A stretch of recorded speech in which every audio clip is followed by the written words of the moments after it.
이게 되게 웃기는 게 우리가 어제 그 헌재 선거 공지 나오기 전까지를 한번 보세요. 우리 최욱 씨를 비롯해서 우리 여기 있는 사람들 다 대다수가 되게 오두방정을 떨면서 5대3이냐 뭐냐 누가 안 된다고 하더라. 이거 최강욱은 뺐어요. 최강욱은 맨날 8대0이라고 했어. 인정 안 될 거다 이러면서 되게 불안해했었잖아요. 네네네. 특히 저분이 그렇게 엄청나게 생각했잖아요. 오두방정. 그런데 딱 그 선거 날짜가 공지되고 11시 선거가 중요하잖아요. 원래 10시 선거가 아니라 11시가 네. 또 의미가 있잖아요. 이제 그러다 보니까 갑자기 모든 기류가 다 변했고 사람들이 전부 다 8대0 아니면은 무조건 인용 이쪽으로 지금 다 돌아섰단 말이에요. 그러니까 이게 우리가 얼마나 귀가 얇고 그동안 불안해가지고 사실은 이런 행동을 한 것인지가 드러나지 않습니까? 저는 좀 쳐다보세요. 아니 저는 단 한 번도 우리 헌법재판관님들을 의심한 적이 없습니다. 단 한 번도. 자 제가 오늘 솔직히 고백하겠습니다. 네, 고백하세요. 헌법재판관님들 8분께서 선고를 지연한 건 사실이잖아요. 네. 거기에 대한 막 해석이 분분했습니다. 그렇죠. 근데 저는 사실 생각이 달랐어요.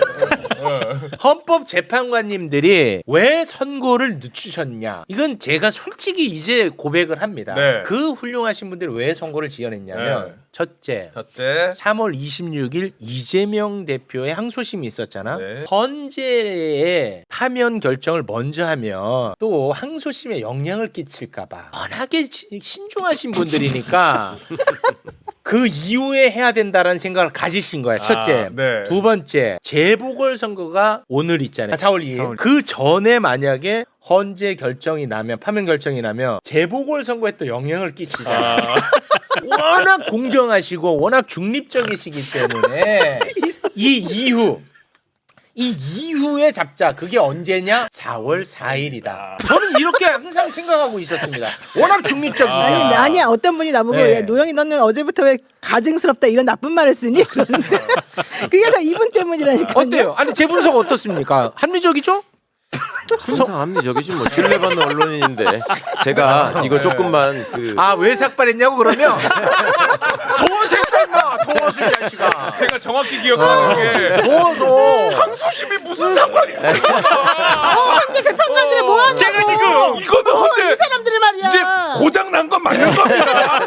헌재 고장 난 거는 이제 필요 없습니다. 재판관은 전부 다 탄핵해야 됩니다. 하지 마세요. 가증스럽게. 아니 지금 요거는 근데 제가 좀 진지하게. 네, 진지하게. 헌법 재판관님들 자극하지 마. 자극하지 마. 자극하지 마. 진짜 나 그러면 나 화냅니다. 헌법재판관은 자극하지 마. 헌법재판소에 대한 평가는 했지 최욱 씨가. 네. 헌법재판소는 이제 얘기하지 마. 끝났어. 맞아. 끝났어. 항상 얘기해. 아무 의미 없어요. 헌법재판관 너무 좋아했고 막 이러면서. 자 하지 마. 제가 조금만 더 안심하실 수 있게 차분한 얘기를 하나 차분하게 안정감을 갑니다. 드리자면 차분하게. 이번 이 교수님들이 사실은 이제 여러 가지 활약들을 많이 하시고 시민들한테 여러 지식을 전달해주려 애쓴 분들이 있어요. 그 아주 다 셋 다 훌륭한 분들인데 그 중에 이런 얘기가 있었어요. 사법 정치학적 측면에서, 그러니까 판사들은 어떻게 어떤 성향을 띠고 어떤 결론에 이르는가 이런 것들을 분석하는 사람들이 있어. 법사회학 혹은 사법 정치학적 측면에서. 네. 그러면 판사들이 판결을 할 적에 그러니까 법과 양심에 따라서 한다고는 돼 있지만 실제로 이 사람들이 움직이는 걸 보면 이 바람을 타기도 하고 정권이 바뀌면 또 결론이 달라지기도 하고 이런 짓들을 많이 해요. 그러니까 이제 그걸 왜 그러는 거냐? 이거를 세계적으로 사법 정치학이라는 차원에서 계속 연구를 하는 분들이 있어. 근데 거기서 보면은 판사들이 크게 보면 두 가지 성향을 보인다는 거예요. 하나는 자기의 평소 생각. 나는 무조건 이재명이 싫어. 예를 들어 이런 생각을 가진 사람은 어떻게든 논리를 만들어서 기각시키는 쪽으로 갈 수 있다는 거지. 그다음에 또 하나는 전략 모델이라 그래가지고 전략적인 생각.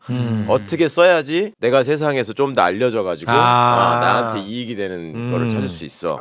뭐 이런 식으로 생각해갖고 움직이는 경우가 있더라. 그래서 이제 그 홍성수 교수가 그거에 의해서 자기가 우리나라 헌법재판소는 그 동안에 뭐에 의해서 계속 이걸 해왔는가를 재밌다. 따져봤대. 그랬더니 우리 헌법재판소는 근본적으로 체제 수능적인 결정을 많이 해왔다. 체제 수능적. 그러니까 세상에서 대충 통념상 이거는 이런 거야. 이런 게 이제 대표적으로 사형제도 같은 거 대해서 법적으로는 사실은 위헌이라고 생각한다라고 하는 사람들이 더 많아요. 법을 하는 사람들은 제도로서 사람을 살해할 수 있느냐 이거에 대해서 헌법재판관들도 청문회 과정에서 그거에서 나는 좀 인권 침해 소지가 있다고 생각하는 사람이 더 많아.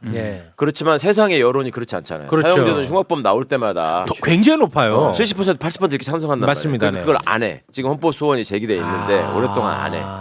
그러니까 이게 체제 수능적인 결정을 한다. 무슨 말인지 알겠네. 근데 어느 순간에서 이게 사람들의 관심에서 벗어나잖아요. 그러면 갑자기 획기적인 판결을 막 해. 사람들이 잘 관심 없는 분야.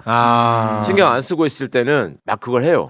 그게 또 사람들이 굉장히 이렇게 주목하고 있잖아요. 그러면 여론을 고려해서 가장 안전한 선택을 해왔다는 거예요.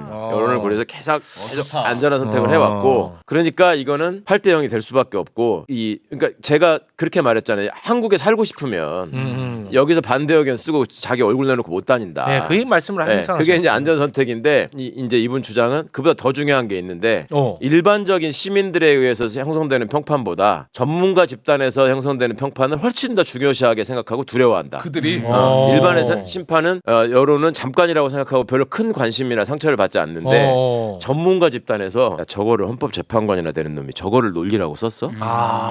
이렇게 되면은 쪽팔린 걸 제일 싫어한다. 그 집단 안에서 야, 저게 법조인이야? 이거를 제일 두려워한다는 거예요. 그러니까 이 상황에서 여러 번 말씀드렸지만은 기각결정문을 아무리 쓰고 싶어도 쓸 수가 없다.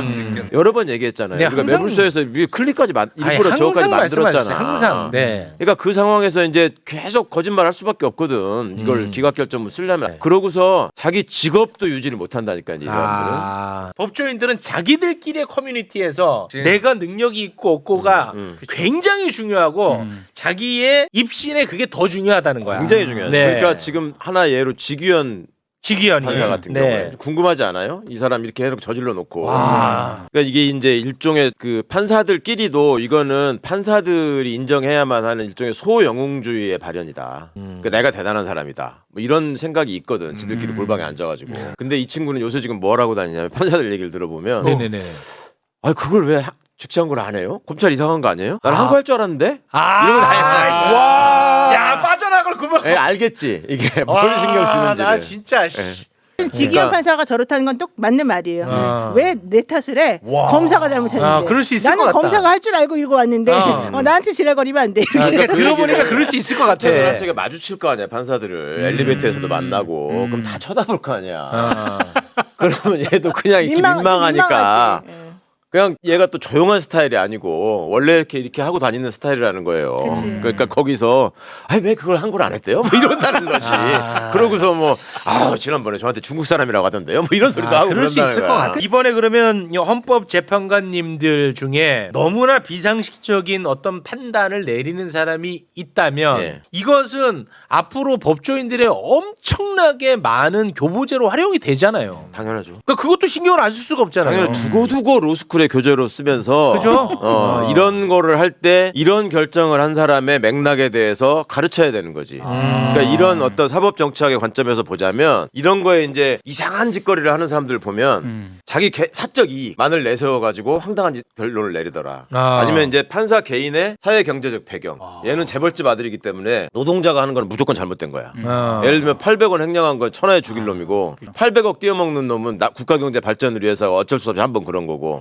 뭐 이런 식의 판결을 하잖아요 지금. 그렇죠. 그리고 또 하나가 이제 엘리트 네트워크. 지들끼리끼리 모여가지고 야 그렇게 저기 하면은 그 검정고시 본 놈이 대통령 될 수 있는데 그거 되겠냐? 뭐 이런 식의 얘기를 하는데 그렇지. 우리가 세상을 이끄는 사람들인데 지켜야지. 예를 들면 그런 생각을 한다거나. 그 다음에 또 뭐야 여론. 그러니까 이제 지금 오로지 태극기 부대, 성조기 부대가 주장했던 거는 여론이거든. 그러니까 가짜 여론조사 결과를 막 내보내고 자기들끼리 모여가지고 우리가 훨씬 많이 모였다느니 뭐 이런 소리하고 정신승리하고 막 그랬잖아요. 그러니까 그런 맥락에서 밖에 기대를 못 하고 있는데 그것도 지금 어려워진 상황이죠. 이게 그러니까 8대 0이 아닐 가능성이 매우 희박하다는 거야. 그래서 이래저래 그러니까 법리적으로 상식적으로는 당연히 8대 0. 그리고 그냥 헌법 재판관들도 어찌됐든 생활인이고 우리 사회의 구성원으로 살아가야 되는데 그런 차원으로 봐도 8대 0. 그럼요. 달리 방법 없다. 마지막에 이상한 변수만 생기지 않는다면. 그러니까 항상 조심히 하자는 그러니까 거예요. 어디 가가지고 그 사람이 이제 법조인으로서 이렇게 누구한테 이름이 언급될 때마다 호가 이제 기각이 되는 거지. 아. 저게 기각 체육 선생이야. 아, 기각 체육 선생. 저 사람 누군지 몰라? 그 기각. 아, 기각이잖아. 그렇게 통용되는 거야 실제. 중국 때까지 그러고 이제 지 자식들도 야, 쟤네 아빠가 판사였대 뭐 했는데 기각. 아 진짜야 진짜. 그렇게 된다니까. 기각이야. 쥐기현이 아마 나중에 훗날 그렇게 될 것 같아요. 그렇죠. 쥐기현. 뭐 나중에 시간 지나면 얼굴은 까먹을 수 있잖아. 그렇죠. 그러다가 이름은 어느 날 만났어. 네. 그 술자리에서 네. 변호사입니다. 누구예요? 이렇게 되잖아. 될 것 같아. 변호사 하려면 개명해야 될 거야. 아 개명. 그리고 막 개명해야지. 풍자 당하고 아유, 시간으로 계산하셔서 이제 가셔야 되나? 그렇지. 그만 가셔야 되나? 권성동이라고 알지? 알죠. 들어봤지? 알 것 같아요. 예. 권성동이도 이 사람도 법조인이란 말이야. 권성동이도 내가 볼 때는 8대0 인용으로 생각하고 있는 것 같아. 그래요? 왜냐면 오늘 권성동이가 국민의힘 의총에 참여를 해서 거기서 한 발언이 있어요. 오늘이야 네네. 오늘. 여러분 4월 4일 헌재에서 어떠한 결정이 나더라도 끝이 아닙니다. 새로운 시작일 겁니다. 인정했네. 이거는 사실 새로운 시작. 새로운 시작. 끝이 아니다. 끝이 아닙니다. 새로운 시작입니다. 맞잖아. 아니 그리고 진심을 얘기한 거예요. 새로운 시작이야. 권성동 입장에서는 대통령 될 가능성은 없잖아요. 후보가 될 가능성도 없고. 그렇긴 하죠. 이건 진짜 새로운 시작이야. 이제 내가 어떻게 하면 처벌 안 받나. 그다음에 다음 공천 어떻게 하나. 당권 도전해야지. 이런 생각 다 새로운 시작이죠. 네, 권성동이 때문에 요새 웃는다. 네. 근데 난 한덕수 때문에 아주 돌아버리겠어요. 한덕수는 진짜 인생을 너무 비루하게 삽니다. 마은혁 재판관 임명해야 될 거 아니야. 상당한 기간 지났잖아 지금. 지났잖아요. 그런데도 불구하고 그걸 위헌적으로 임명을 안 하고 있어. 네. 근데 그런 자가 윤석열 파면과 관련해서는 헌재의 결정에 또 따라야 된대. 돌아버리겠습니다 정말. 어느 정도 정리되고 나면 저 한덕수 최상목은 처벌하는 정도가 아니라 절대 대한민국에 발을 못 붙이게 해야 된다고 생각해요. 그래야지 공무원들의 어떤 이 생각이 정화가 되지. 그건 맞는 네, 말씀이야. 저것들 그냥 놔두면 또 공무원들은 저 짓을 또 합니다. 맞습니다. 어차피 우리는 뭐 시키는 대로 하는 영혼 없는 사람들인데 그러다가 또 나중에 아니라고 하고 남한테 떠밀고서 가가지고 또 무슨 저 민간 뭐 정경련 부회장 뭐 무역협회 회장 뭐 나 이런 거 하면 돼요. 맞아. 그렇게 살아 저것들이. 맞아. 그러니까 적어도 볼 때 이제 한덕수는 김앤장은 다시 못 들어가요. 안 받아줄 것 같아. 김현장에서는요. 하도 저렇게 거짓말하고 다니고 배신하고 다니니까 그러면 다른 데로 어디 뚫으려고 할 텐데 저거 절대로 동네에서 슈퍼도 못하게 해야 돼 정말. 한덕수 저 사람은 월요일날? 그런 것 같은데. 전라북도 전주 출신인데 공직생활하면서 자기 출신을 서울로 써달라고 계속 하다가 나중에 DJ 정부가 되니까 나 전북으로 바꿔달라. 진짜잖아요. 이걸로 유명한 사람이잖아요. 그런데 제가 저 한덕수 총리 될 적에 인사청문위원이었어요. 지금 이게 처음 개인적인 경험을 말씀드리는 건데 그때 이제 자기 통과시켜달라고 우리가 안 된다고 하면 안 되는 거였잖아. 절대 다수였으니까. 그렇죠. 전화를 전화를 하는데 예? 나한테 이제 쉬는 날 오. 청문회 끝나고 쉬는 날 네. 전화를 하는데 계속 한덕수 전화가 뜨는 거야. 오. 안 받지. 예. 안 받아요 또? 안 받지. 왜 받아? 그거 뻔하지. 거기 하면 또 오. 이제 친한 척하면서 와. 거기를 할 텐데 그거를요 세상에 보통이 아니네. 그 전화를 안 받는데 1분 간격으로 30번이 넘게 계속 전화를 해. 한덕수가? 스토커야. 스토커 아니야? 대박. 그 짓거리를 해. 와. 그래가지고 내가 한 50번째 전화 왔을 때 받았어. 그것도 화장실 갔다가 이걸 이렇게 올려놓으려고 하는데 갑자기 눌러서 그래가지고 받으려고 받은 게 아니라 받으려고 받은 게 아니라 계속 전화가 오니까 그래가지고 이렇게 하는데 왜요? 그랬더니 저 말을 저렇게 깔아가지고 되는데 자 의원님 맞아. 존경하는 의원님 제가 총리만 시켜주시면 와. 정말 제가 그 국정 경험을 최대한 활용하여 정말 제가 중립적이고 공정한 에이. 그 총리가 되겠고 항상 국정 수행과 관련해서 야당 의원님들을 모셔서 꼭 제가 얘기를 듣고 저기를 하겠고 그래서 됐어요. 뭐 선수들끼리 쓸데없는 소리 하지 마시고 이제 그러고 끊었어. 그러나 총리가 됐잖아. 대단하다. 그러고 나서 무슨 의견을 듣기는 뭘 의견을 들어. 그러니까 어쩌나 보자 하고 내가 전화를 걸어봤어. 절대 안 받아. 와, 나 그 저런 인간이야. 저런 인간이야. 그러니까 정말 미치겠다. 탄핵시킵시다. 그러니까 나는 아, 진짜 저자들이 저런 민낯을 아는데 저게 아, 총리네하고 막 정말. 사람들이 이렇게 90도로 인사하고 막 이러는 거 보면 막 진짜 미치겠어 진짜. 아니 그래놓고 이번에 지난주 금요일 날인가 이재명 대표가 계속 전화해도 안 받고 그러니까요. 문제도 안 받고 문자도 그다음에 그 공지를 때렸는데 뭐라고 했냐? 야당의 관계자가 면담 요청을 한다고 내가 받아야 되냐? 나는 나중에 보겠다. 이딴 말이나 했잖아. 제가 그거를 보고서 이 얘기를 내가 해야 되겠다 싶더라고요. 얼마나 이번에 추잡한 그거 인간인지. 진짜. 전국 전화 가지고 그러는 걸 보고서 그러니까 그런 거 보면은 한덕수랑 윤석열이랑 비슷하네. 그러니까 그런 것들끼리 같이 그렇게 있는 거야. 진짜 그러네. 자기 출세를 위해서라면 막 그냥 기어 들어가. 당연하지. 그리고 딱 잡으면 권력을 잡으면 그냥 반 죽여봐. 시민들은 나중에 지나고 나면 저게 국무총리를 했던 사람이다 이것만 기억하지. 맞아요. 어느 정부에서 국무총리를 했는지 국무총리하면서 무슨 짓을 했는지 몰라요. 다 잊어버려. 예, 맞아요. 얘들은 내가 자리를 차지하는 게 중요하지. 그 그렇지. 과정에서 얼마나 더럽고 비굴한 짓을 했는지는 그런 건 중요하지 않다. 그러니까 윤석열 씨랑 똑같은 거야. 그분도 검찰총장 시켜달라고 할 그럼. 때는 맞아요. 내가 검찰 가진 이걸 다 거짓말하고. 기억하겠다고 해가지고 다 맞아. 속았다고 그때 그랬잖아요. 네. 아, 탄핵시켜야겠네. 이 사람들은 왜 무조건 탄핵 플러스 처벌이라니까. 처벌이에요, 진짜. 진짜 윤석열 똑같이 징계랑 처벌까지. 우리가 생각할 때는 아니 얼굴이 낯짝이 얼마나 두꺼우면 저래 이렇게 생각하잖아. 절대 부끄러워하지 않습니다. 속으로 야, 부럽지? 너도 그렇게 해보던가. 그렇지. 그렇게 생각한다니까. 그러니까 이런 사람들이 이제 최욱 씨 같은 사람들 보면은 진짜- 한심하겠지. 진짜 안심하게 생각하지. 야, 네가 뭐라고 왜 그러면서 안심해? 머리 깎겠다고 하고 맞아, 머리를 맞아. 깎고 무슨 뭐 바보야? 머리 깎았다고. 그렇게 하면 돈 나오냐? 뭐 이런 식으로 생각을 하는 거야. 그러니까 뭐, 아유 너 목이나 아프지. 그러게, 아이, 한덕수 진짜 그 엄지 손가락처럼 생겨가지고. 독도는 우리 땅입니까? 절대로 아닙니다. 이거 기억해야 돼. 정신을 똑바로 차리고 있어야지. 재밌었어. 그거 재밌다.